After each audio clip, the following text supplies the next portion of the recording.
A recession is a period of negative economic growth characterized by falling incomes, lower output, lower sales, and rising unemployment. In the UK and the European Union, a recession is defined as 2 consecutive quarters of negative economic growth. So that's real GDP falling for 6 months in a row. This is sometimes known as a technical recession because it's a simple and easy to understand definition, and this makes it easy to use. But in practical terms, it is possible you may have a very minor fall in real GDP, but the rest of the economy is actually doing okay. This is why in America, a recession is defined in a more comprehensive way. They actually leave it to the National Bureau of Economic Research, a committee who look at a range of data, and they're looking to see a comprehensive set of data which are indicating a wide-ranging recession. So they will look at GDP, and obviously if that's falling, that's a big indicator. They'll also look at unemployment. If non-farm payrolls are falling, if people are made unemployed, then this is a key sign. They'll also look at retail sales and industrial output, and they make a judgment about the overall state of the economy. So if confidence is low, people buying less, output falling, then that's classified as a recession. A key component of a recession is rising unemployment. And there's something known as the SARM rule, which is used to try to predict recessions. And basically the SARM rule says that when there's a significant rise in unemployment rates, then this is a very good indicator that we're heading into recession. And the SARM rate has predicted many of the recent recessions in America. Also, if you look at the UK, you can see here where the major recessions are, the fall in output. And if you look at the unemployment graph, there's a very strong correlation that as the economy falls, unemployment rises. Unemployment tends to be a lagging indicator, so as the economy recovers and GDP rises, it may take time for unemployment to fall, especially if there's structural unemployment following the recession, like there was in the 1980s after the closure of many factories and coal mines. If you look at the United States, again we have periods of recessions with falling GDP, for example in 2008, 1991 and around the early 80s. And this was also a period of high unemployment peaking during the recessions. The shortest recession on record was actually the COVID recession of 2020. Output fell dramatically in the months of February, March and April of 2020.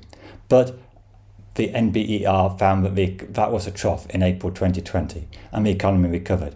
So there's a very large fall in real GDP due to the economic shutdown and lockdowns, but also the economy quickly rebounded. Is America in a recession at the moment? Well, I'm talking about this in August 2022.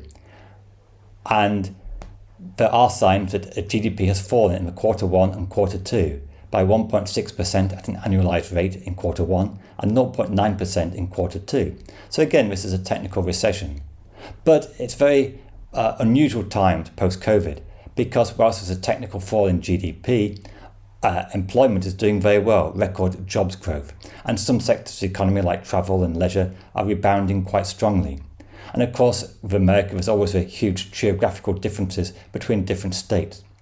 And it's worth bearing in mind that the fall in GDP in early 2022 was also partly due to the very strong rebound from the COVID pandemic. For example, the economy was growing by 6.9% at the end of 2021.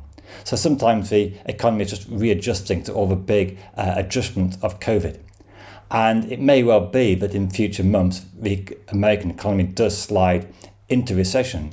But at the moment, it's not clear cut the US is in a recession because we have these conflicting signals. GDP is falling, but unemployment is also falling.